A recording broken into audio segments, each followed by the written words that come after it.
You here today to our first ever Star Wars panel in Canada.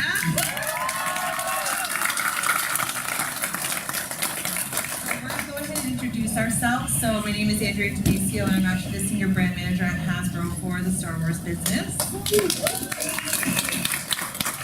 Smith, I'm the Design Manager on Star Wars. I work on the marketing side for the global brand team. And now we're going to get into a little bit of basically, actually I don't need this like. I think you guys can hear me in this room. So we're going to get into some of the exclusives that we have for sale at the Hasbro booth. If you guys want to stop by after, or maybe you already came to pick some up last night or this morning. So first is from our Forces of Destiny line. What we have here is Chewbacca with our porgs. So this is actually 2 flock porgs with baby porglets.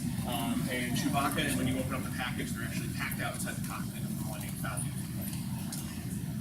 Next is our first exclusive that we've done for Comic-Con or any cons in general. That was for the Vintage Collection. We did this as a fan vote back in 2017 at Star Wars Celebration, and Dr. Afra won. So it's actually Dr. Afra with their 2 reliable droids, BT-1 and 000. So it actually looks like this. Yes, I didn't know they had one. No? Nobody wanted one?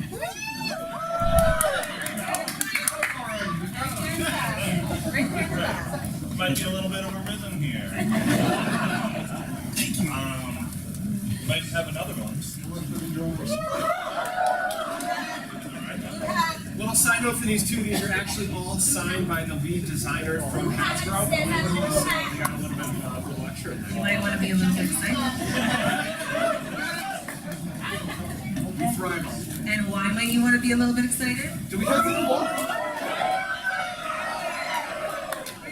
Right here. All right. Next up, we have Han Solo. So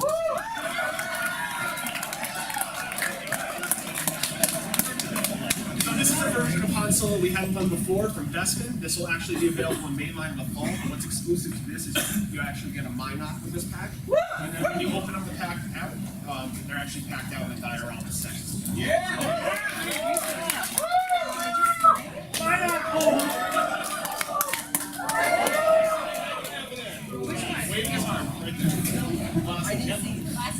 Yeah, right there. I also wear glasses. Do we have any more glasses? I might.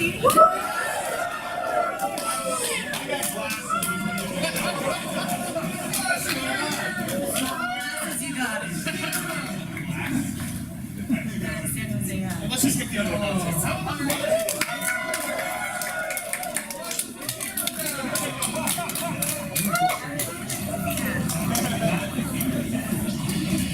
And the last one we have is actually the largest exclusive that we've done.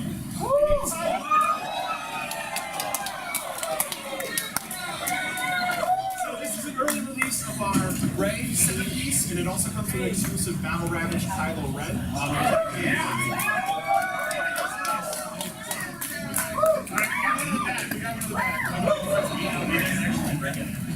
Oh, we did?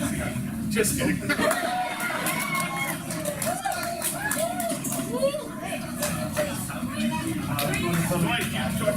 It's like Kylo over there.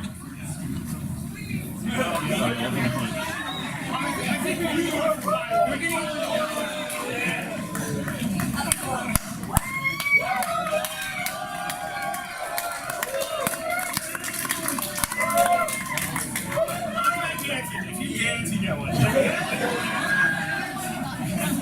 very subjective. Now I know it's the dance. So just reminding you, these are all for sale upstairs. Yeah, here's one too.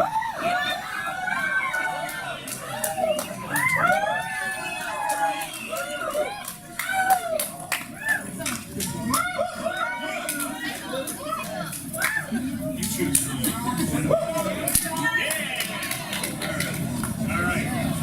That concludes the giveaway portion of the program. What we wanted to do here was, we've done a bunch of reveals recently, and I don't know if everyone in the room has heard of them, so we're just show you a little bit of what we have coming on. So first we're going to start with Force Effects. So in 2019, does anyone have any idea of what we might be celebrating? This guy's good. This guy. So of course we have to start with a lightsaber that we haven't done a version of before. So we're going to start with Obi-Wan. Yeah. So, do you know we've done different versions of Obi-Wan? This one is actually special to being the first episode one we've released. And next up, anyone have a guess at who could be that?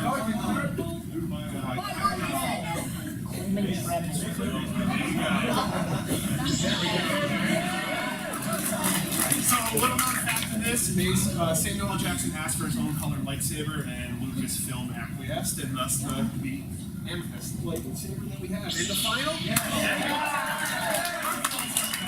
So as before, this will come with a single blade, but it will come with a connector piece, so that if you do have two blades, you can connect them both together and create the action life lightsaber. Now I'm going to pass it over to Sam for a little bit of an update on 6-inch. Yeah, so we have quite a few reveals that we've been doing over the convention circuit. On 6-inch, we've done a lot in terms of focusing on episode 8, and with the year gap that we have for episode 9, we've had some time to shift over into a lot of the great solo product. So first up, it's coming. Mud Trooper. So this is Han Solo in his Min-Bam Mud Trooper outfit. The great thing about this is it's actually going to second as a great troop builder. So you do have the helmet that's removable, the goggles that can be placed on and off, and as well as the mask that can be put on and off the face. So you can buy him as Han, you can buy him as a troop, and you can just sort of build them out. It's a great way to get a really nice figure out there. Next up, the Corellia Patrol Trooper. You might have seen him for a blink of a second in the trailer and a blink of a second in the movie, but he's certainly justified doing a figure because it's an awesome new trooper design. Pulls a lot of influence from the original Biker Scouts from Return of the Jedi. So we see that influenced even in the weapons, as well as using a new riot sort of baton that he has done to the belt. So both the blaster and the belt are removable, usable by the character. It's actually one of the first ones we've actually done pivoting abdomens as well. So you should see some really nice new articulation on that figure. So this is our first Ardinian in the line. Rhea Durant is a four-armed primate creature. But great thing about him is that we got the goggles so they actually can come down, translucent over the face. All arms are fully articulated. Definitely presented some new challenges for us in having an extra set of limbs, but we feel we got them right. Did them right here.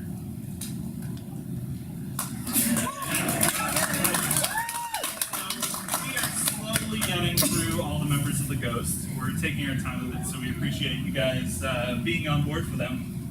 So just like with all the other Ghost members we've done, this is going to be Ezra based on his season 1 appearance. So he has the longer hair. He does come with his blaster lightsaber combo, and as well as a removable cadet helmet. This is also another one that we're starting to break into a lot of new articulation that we're sort of starting to trickle in through the figures. We're actually going to do Q&A at the end, but I know your boss is everything to shift this way. that's what appreciate it.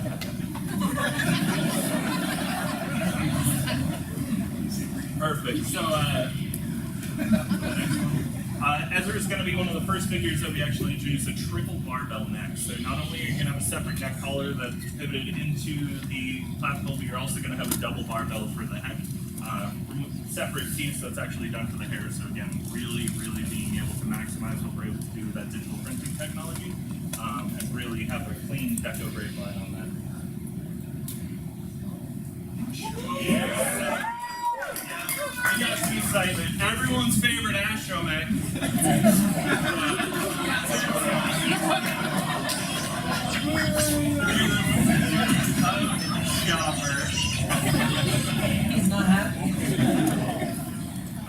Chopper is a great droid to get in the line.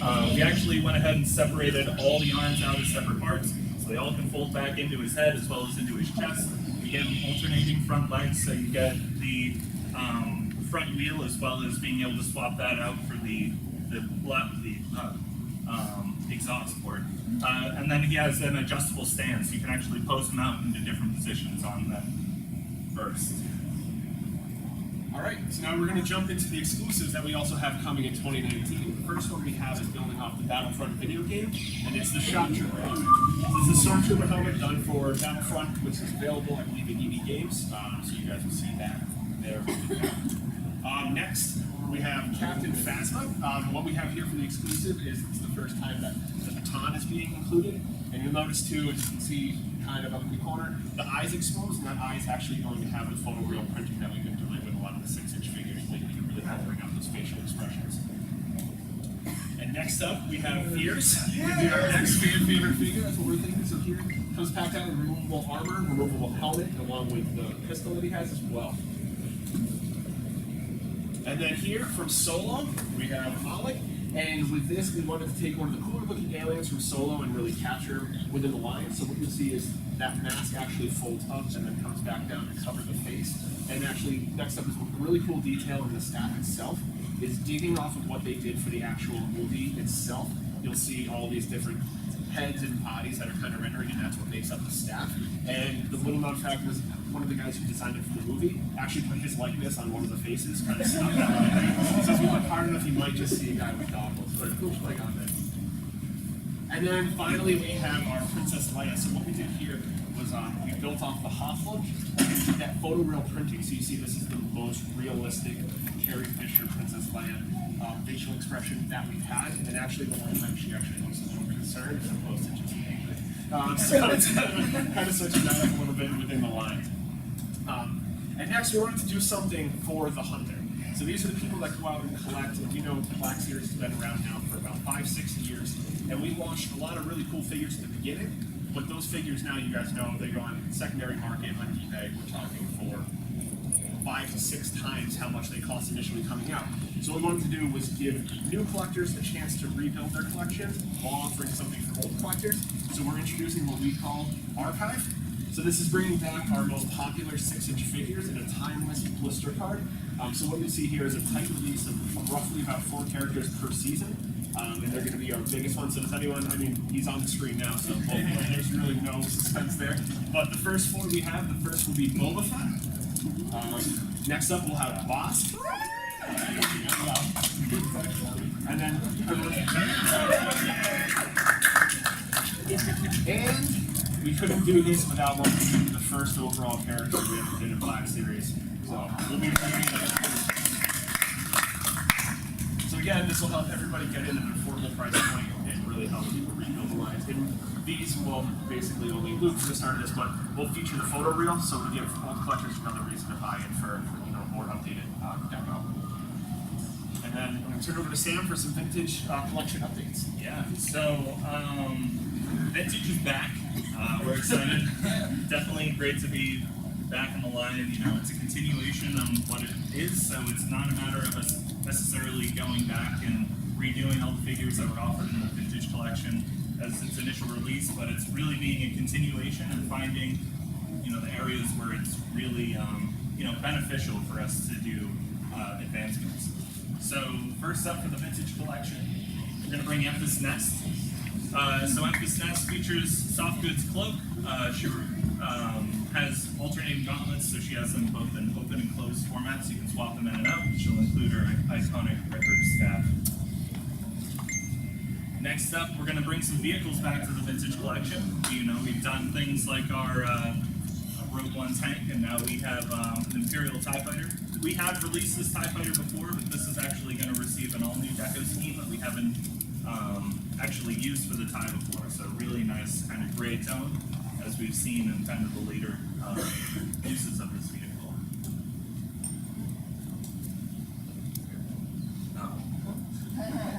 Anyone?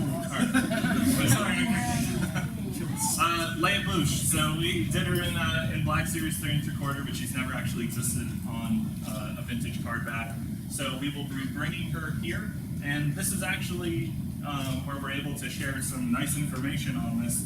Going forward, starting in 2019, all facial portraits in the vintage collection will utilize the photoreal face printing process. So starting with the wave with Leia Bouche, you'll start to see all of those figures.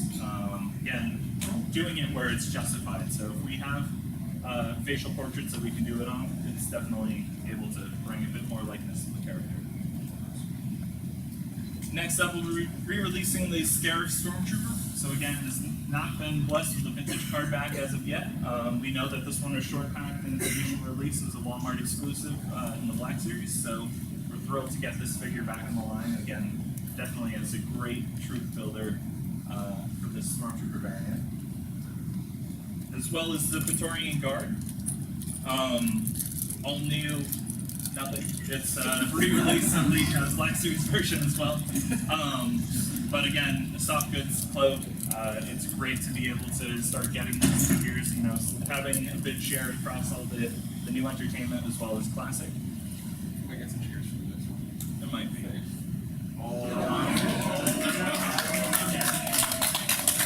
So Darth Revan will be featured on the vintage cardback for the first time. This is a repack of a figure that we did in the Legacy collection, I believe, for the 30th anniversary. So we're excited to finally get it onto a vintage cardback. It's a great figure, great way to go into the expanded universe, and there's definitely been a vocal community to see this one go forward. So we appreciate it. All right, talk some newness. So the Imperial Stormtrooper. So we've done Stormtroopers before. This is going to be the first time we've ever done one to this caliber. This is actually based on the Rogue One Stormtrooper. So this is pulled from digital scans. There's a lot of symmetry to the helmet versus the asymmetry that we saw in a lot of the classic helmets. So we're able to really do this trooper over one that we feel is in much need of an update. So this is an all-new Stormtrooper, high gloss finish. Originally we were going to do this with weathering. You guys were so vocal at San Diego Comic-Con that you didn't want the weathered version, so we're going to do them clean. Yay. Also coming over from Solo, we have Lando Calrissian. This is the latest version of this character that we've done, so there's a lot of differences that you'll find in this figure versus his releases in the 5 POA, as well as in the Black Series. So there's some nice details in the outfit that are revealed. It does have a removable cloak as well as a removable tie. The belt and the holster are separate parts. You're able to holster that weapon in, just as you see it in the film. And Death Star Gunner. So another brand new figure. This is 100% new tooling. We are doing this one based on one that we have the most reference of. So there's actually been 5 different versions of this guy. But the one we have the best reference for is actually featured in Rogue One. So we went ahead and did it based on that. We do have a separate PVC front armor protector. He does have the separate belt, separate blaster, and then he does have the elongated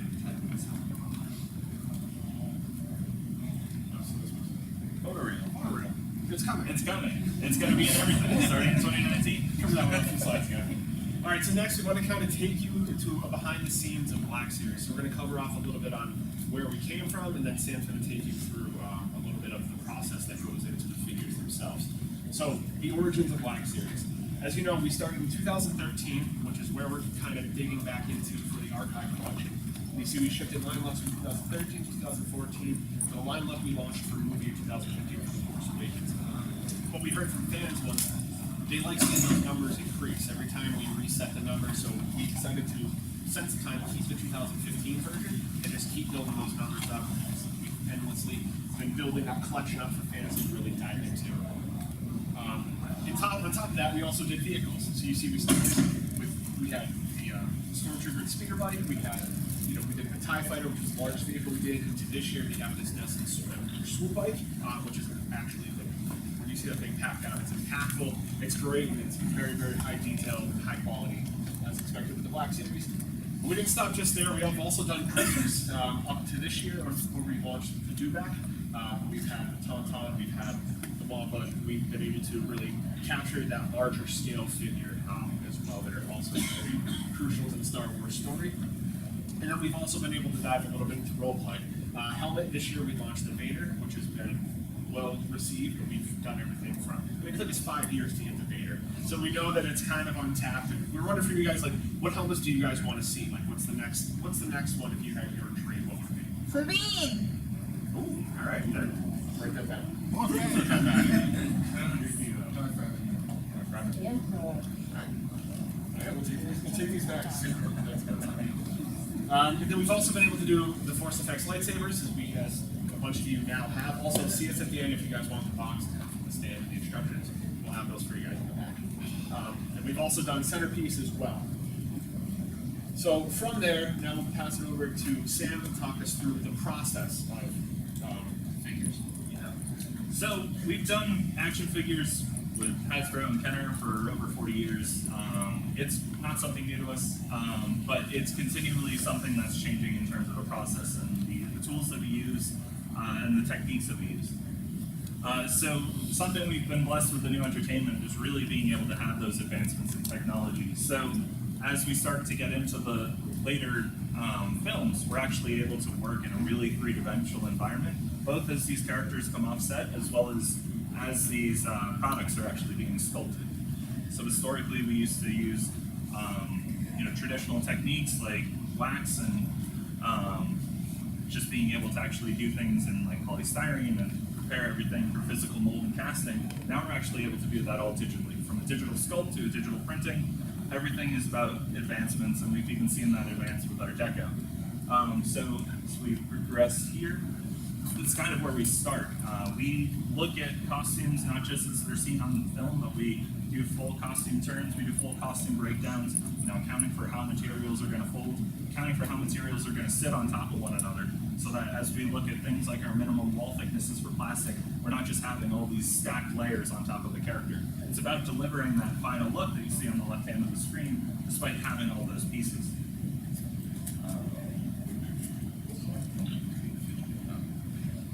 All right.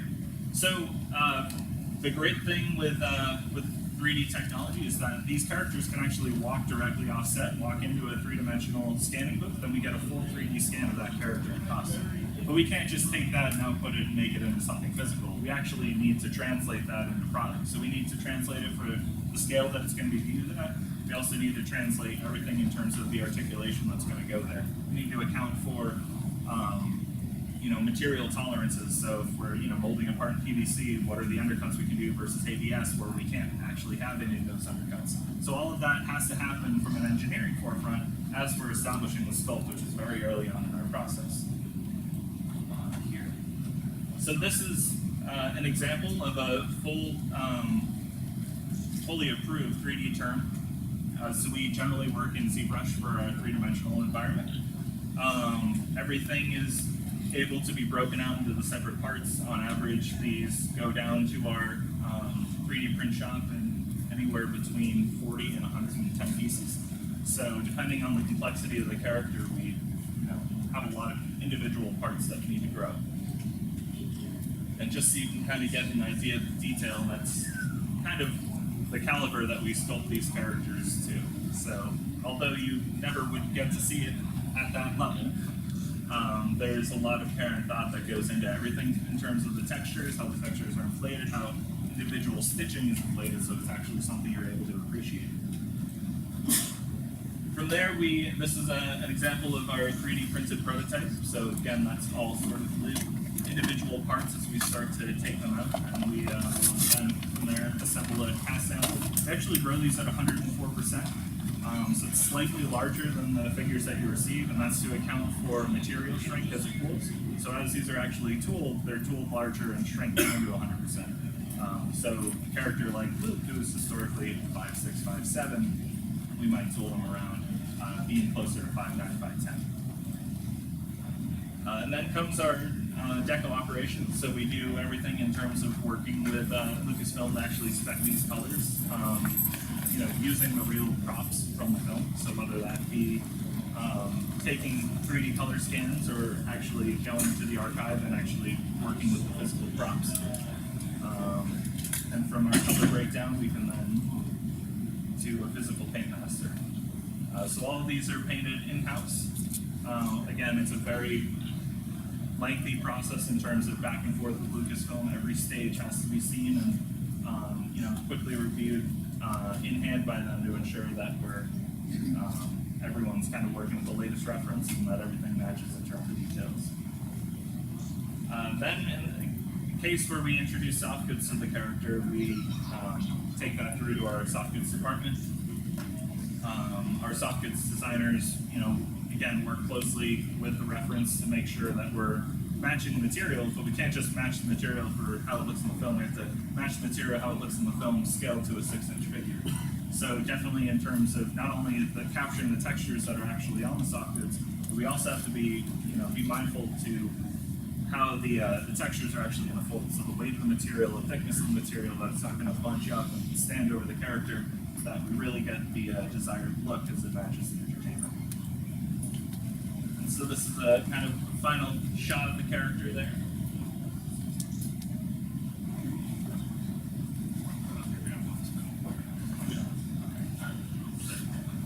And then just with our figures, there's also a very lengthy process that happens with our packaging itself. So in terms of the packaging, there's a lot of different iterations. We have a defined look for Black Series. So everything in terms of the line look needs to match the figures we've been doing for the past 3 to 4 years. So we work from a sketch stage and quickly work into inking, again, keeping Lucasfilm involved to make sure that we're aligned for the whole process.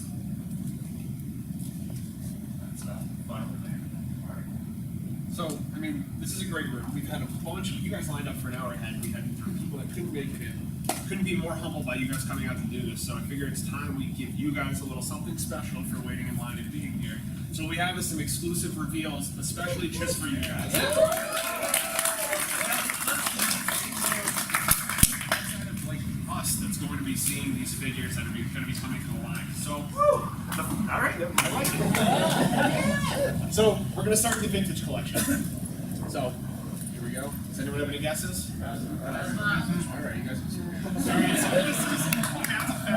So what we'll have here is this will be the first time that she'll be featured on a vintage card back.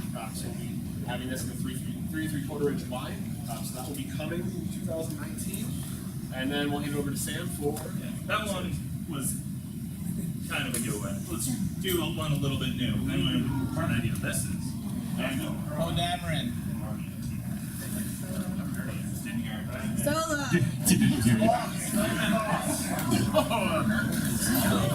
Dryden Boss. So ultimately, comes to the Black Series. This figure is incredible. And again, it's another one where we're sort of using it as a benchmark to introduce some new technologies. So we know that Dryden Boss actually has this shifting scarring that happens on his face. We call it the watermelon effect. But he also has, these great igniting kind of lightsaber blades that happen on his gauntlets. But we didn't want to just do an alternate head. We don't do that. Instead, we're actually going to use thermochromatic paint on both the face as well as on the blades.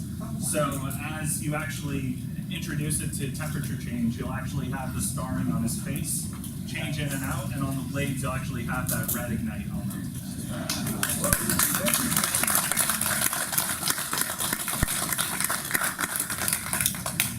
All right, and if you loved us here, you can come see us again on the road. We'll be doing these kind of things too down in Italy and France, and like a little European tour coming in fall. So if any of you will be there, we'll be doing something a little different out there. So come see. Actually, Patrick will be there. So you guys can enjoy. And with that, we'll open this up to Q&A. I don't know if that's what. Is anyone just going to ask the stormtroopers? So first off, we just want to give a big round of applause to our team who's come out.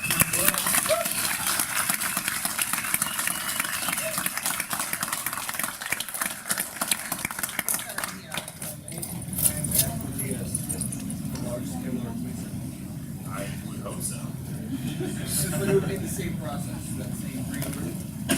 Are you talking for just in terms of HasLab.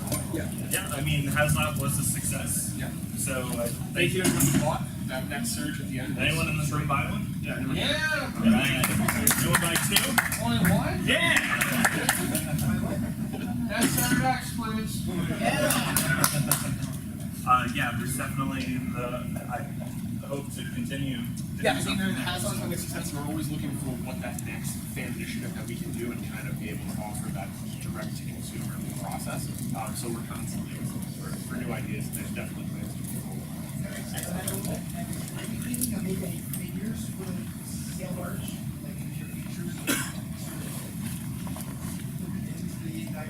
Like a yak face. Yeah, we can have the yak face already, but, you know, later on, 2019. Hashtag fill up the barge. Yeah, I mean, it's great feedback. It's definitely something that we're always looking to find those other figures that are work appropriately to the sale barge. Don't have anything to talk about with you here, but it's noted. We're conscious of it.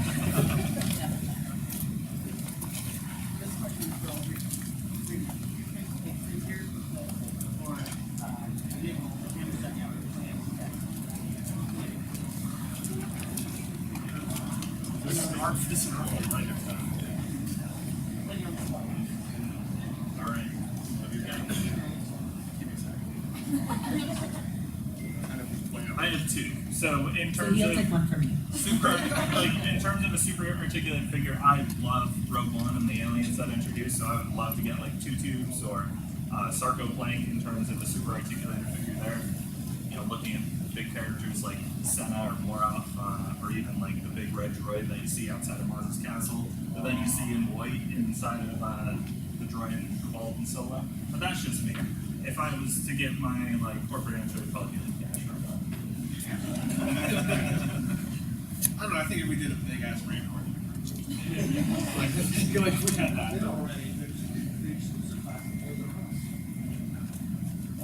You forgot about that. We're gonna get down right at the front. What's next for the Disney diagrams? We don't know. Those are actually done by Disney. So we don't do anything else. Right here. So the Lando with the removable phone, is there going to be an extra phone package since there was all this I would definitely, if you would buy it, I would love to do a Lando accessories pack. Let's bring that price point. Gentleman right there. Yep. Yep. Yeah, sweet.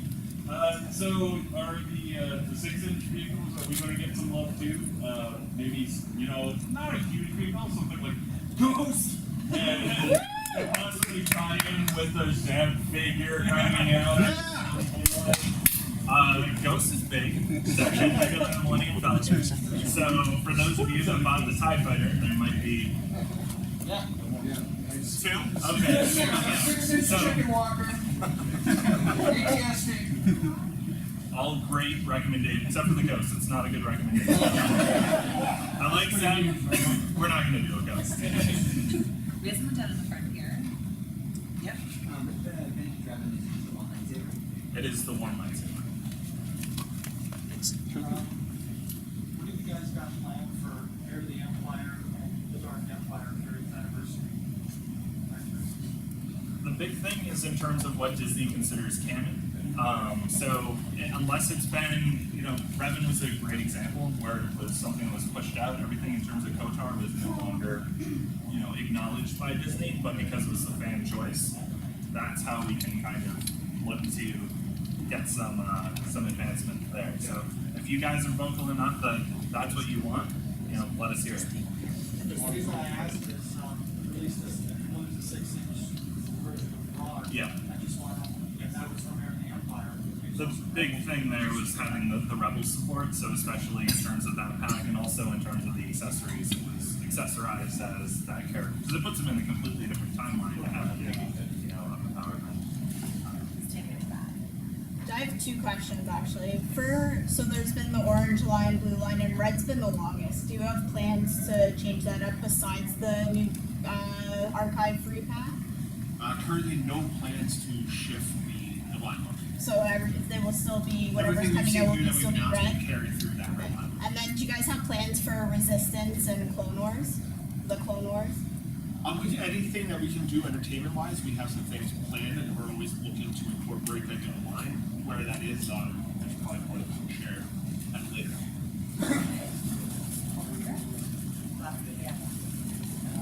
Do you guys have any plans for Galaxy Training and launch next year? Not that we can talk about. We won't tell. The white shirt, yeah. Any plans to bring over the Star Wars and Transformer crossovers that Takara are doing?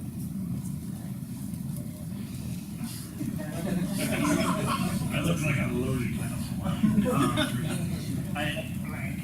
not at the moment. But there's definitely a lot of people that are fans of them, including a lot of us on the team. So yes, we hope to have news at some point.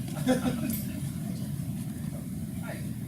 So I kind of have two questions. One's kind of a very boring one, but some of the exclusives that we can read on the US, exclusive Target, somehow doesn't make its way out here. Is there any way to make sure the distribution sort of says that we've seen the States? So I can tell you that we are working very hard to make sure that all the exclusives do get here. We're paying more attention to them now that Toys R Us is not in the US anymore.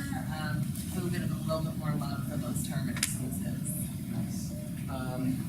The other question is a bit more just, okay, I want to number that's all. If you're releasing the archive, would you consider updating things like adding soft goods to the character that is mostly seen down?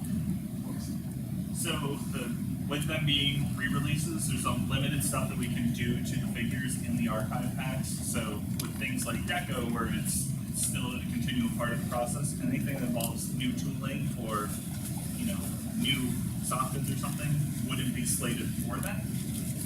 But I will say your comment is noted in terms of Palpatine. It's something that irritates a lot of us. So basically, when we see if you re-release a brand new version, I would say. It's like archive, like we can do the photo real printing, right? And the deco advancements and those kinds of things. What we didn't want to do is completely change the integrity of the product. That's kind of like getting those the most requested back in. thanks. Massage vendors. Okay, right beside. First, my friend who couldn't get in here wants to know if you are doing any more general Organa. That's the one Black Series one, but she's got other outfits. She wants everything general Organa. All right. Awesome. We're always, it's definitely something where we're always looking for new figure recommendations, outfits that people are looking for. The tough part is we have so many new characters with the new entertainment. It's tough to go back and just immediately hit those alternate outfits, where it's something where we might slate that either for new characters coming out in the film or more tertiary characters in the background that are just very visually eye-catching. So there's certainly time. And my other question is, my daughter-in-law was like, no, you can pre-order that Steam helmet that we want to see. I've noted it. Yeah.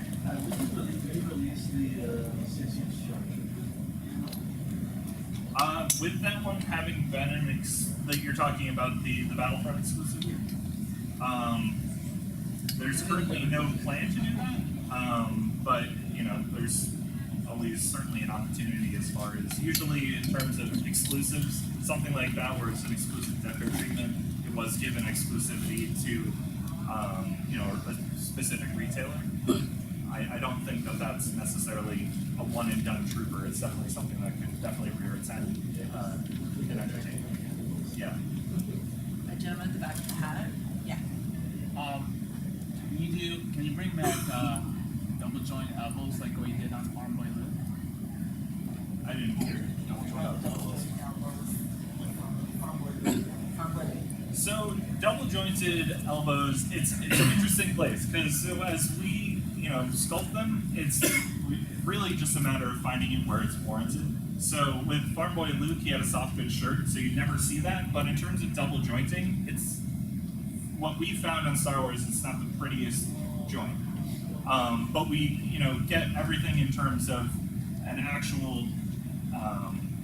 I would say, with the exception of the First Order Stormtrooper, gets a pretty exceptional range of articulation out of that single joint, and a lot of that's just being clever with how we're actually cutting it. But it's being certainly more visually appealing. With that said, double jointing is something that we've completely walked away from. Again, it's a matter of finding where the appropriate place to do it is. I believe the Junkies that we have double joints.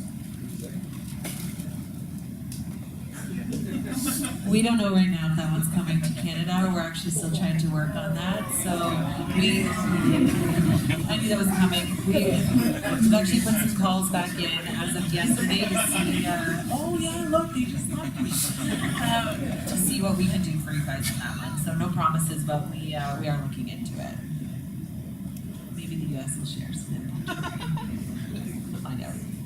Yes. As far as soft goods, because like Kate said, did you guys ever consider fire steps?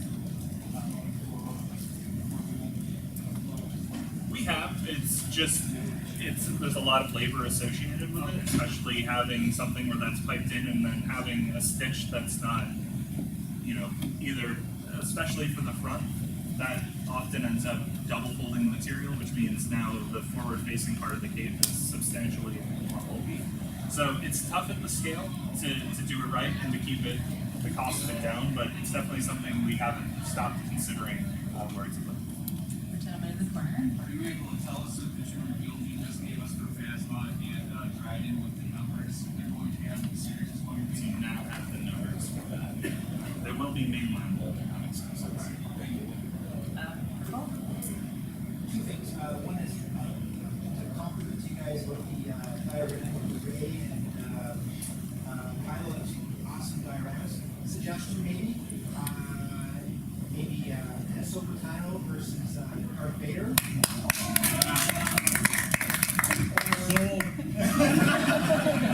Or maybe even a Darth Maul / Obi-Wan Kenobi. Was the slash and the I'm just saying. I would like to see more of the Rebels line. It sort of got cut short a little bit, I think. And if we can expand on that a little bit, I think that would be great for the fans. yeah, and I think definitely that's part of current entertainment. And as you saw in there, we have the Ezra and we have the Chopper coming. So those characters in no way are gone for us. We haven't stopped looking at what we can do from Rebels. And with the return of Clone Wars, our hope is definitely to be able to support that as well. So, there's a lot of those characters that haven't necessarily been done in either the scale or the articulation that we want, but hopefully this opens new grounds to be able to look at some of those. Okay, so we have time for just a couple more questions if anybody has one. Yeah. Can we just follow up real quick with the distribution issue if we can? Just as a personal event, like the Walmart exclusives in the United States, honestly they're the worst because they're very difficult to come by. So the Ray Island Journey Vintage 3 3/4 inch, the Min Min 3 3/4 inch, the 6-inch Min Min Stormtrooper, you hear at Toys R Us, no sign of it in the United States at all. All this is great with new product coming out, we're looking forward to it, but if we can't get it, what's the point? So it's a very good statement. What I can tell you is that we are taking it very seriously, and we are looking into the distribution, how we make sure that Walmart's taking the Walmart exclusives. The Target exclusives is a different thing altogether because we have to take a look and just see where they're going to go. We want to treat all our retailers fairly. We do have some retailers that have stepped in and taken some exclusives that were not set for. Obviously, we don't have those customers here. So hopefully it's going to get a little bit better for you as we go on. So we're just, there's a few of us from the brand team here today, so we're working on it. I can't give you the fix today, but we are trying. Thank you. I noticed that too, living here in Canada, there's ways like going to glass, we don't get the other retailers, other vendors, so we're For us, it's always a continually evolving process, and we're constantly looking at different ways. And I think you'll see as we go into 2019, what we've kind of done is try to tighten up the amount of waves we have, and kind of definitely working with our retail partners and regional partners to really get more on top, like more efficiently spread out that inventory. So, like you said, so like if a wave comes in, then they pull too much in, or too much happens, then they never get to that next wave. So we've implemented a few different things in there that you'll end up seeing coming true in 2019 to kind of try to alleviate that, because it's frustrating for us too, because it's like, you guys want to buy our product, we want to sell our product, and we just got to make sure we're going to find a way to connect those two things. Someone told me a long time ago, someone like, I was walking to Toys R Us Walmart, and they don't have what we're looking for, well, they just lost that sale. Yep, purple sweatshirt. Yeah, I was a huge fan of the micro machines. Just got over the heads, and then I think kind of between that with Force Awakens and ships and so on and so forth. Is there any potential for something like that to come back with obviously new stores being sold? And like, so someone mentioned those idiots to be in the micro machine eventually. I mean, nothing we can share now, but we are constantly looking at ways of getting those vehicles in at that, you know, at more of a reduced scale, like being able to get those out. Like we're constantly looking, like we're sad to see micro machines go, and we're always trying to, you know, internally we're all trying to advocate. So there's nothing we can share now. There's no definitive plans yet. Just know we're cognizant of it. It's definitely something that we're always advocating for. Yeah, so story moments that are inside of them that were absolutely perfect. Like complexity and all that stuff. So it's definitely one of the highlights. Okay, so this is last two questions, black hat and then the plaid shirt. Those are going to be the last two questions. I know that you can't do much with KOTOR, but if Dark Alec could maybe be in the work. Well, I just wanted to see if there's any thought maybe it's coming, say anything, I'm not sure, but there's people that are making the diorama walls for interiors that are signed. Does Hasbro look at that? We've looked at it, absolutely. They're beautiful. Like Space Walls and Terms have definitely done an awesome job, and especially in terms of 6-inch. And I think now they do 3 3/4. It's a fantastic product in terms of really being able to celebrate, you know, constructible environments. Nothing that we can share in this moment in terms of what we'd like to do, but hopefully, if we do something, it'll be something that's sexy. Okay, so that's going to wrap it up for today. So we'd like to thank you guys for coming to our Thank you for watching the Convention Junkies coverage of Fan Expo Canada 2018. Join the conversation below with a comment, and don't forget to like and subscribe to see more. If you would like to help us with future projects, please visit our Patreon page.